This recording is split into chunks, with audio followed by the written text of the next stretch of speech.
Welcome to another edition of Archibald Asks, where I, Archibald, ask some questions of somebody from the Bible.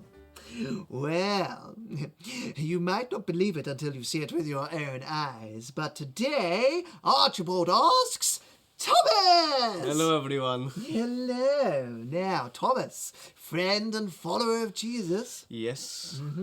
But you weren't with the other followers that day, were you?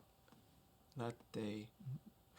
Oh, I presume you mean the one where Jesus first appeared to the other disciples? Yes. Having died on the Friday. That's the one. No, I was out and about that day. The others were inside and going nowhere. Yeah. Now, why was that? Well, they were scared stiff that what happened to Jesus was going to happen to them. They were convinced that they would be arrested for being his followers. But that started to change after the Sunday. Well, how's that?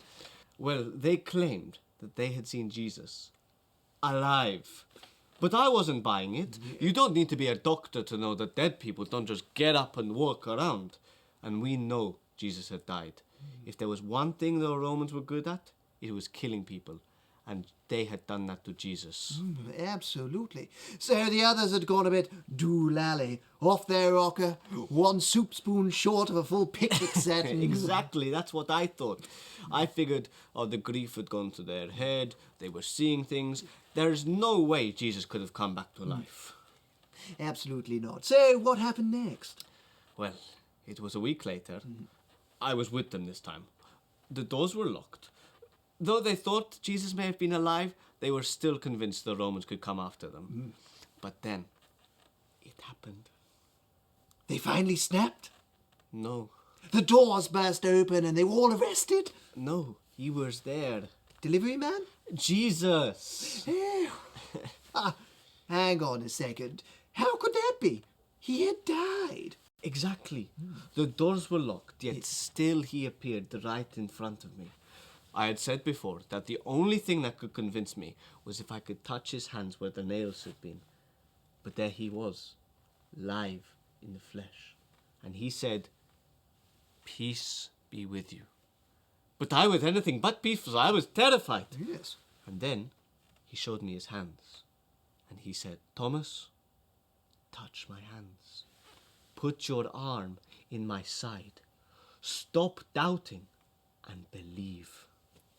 A ghost said all that. Well, that's the thing. It wasn't a ghost. It was Jesus, all flesh and bone. I knew at that point he was the promised king. I said, "My Lord, my God." And what did Jesus say to that? He just smiled in the way that he always does. Not mocking, but warm and gentle. He said, "You believe because you have seen. Blessed are those who have not seen and yet still believe." I think he was talking to you for that one. Wait a second. Jesus was talking to me. What do you think he meant by that? I think he was saying that you may think the best thing is to see it with your own eyes. But Jesus said it is better for you to believe without having seen, trusting in what is written in the Bible. Oh, I see. And can we read an account of this in a book or something? Oh, yes, my friend John wrote it down. He was an eyewitness too. Yeah, spiffing. And the book's called? John. It's in the Bible. Yes, well, I shall definitely have a read of that. Well, thank you so much for coming on the show for Archibald Asks Thomas. Until next time, everybody, toodle pip!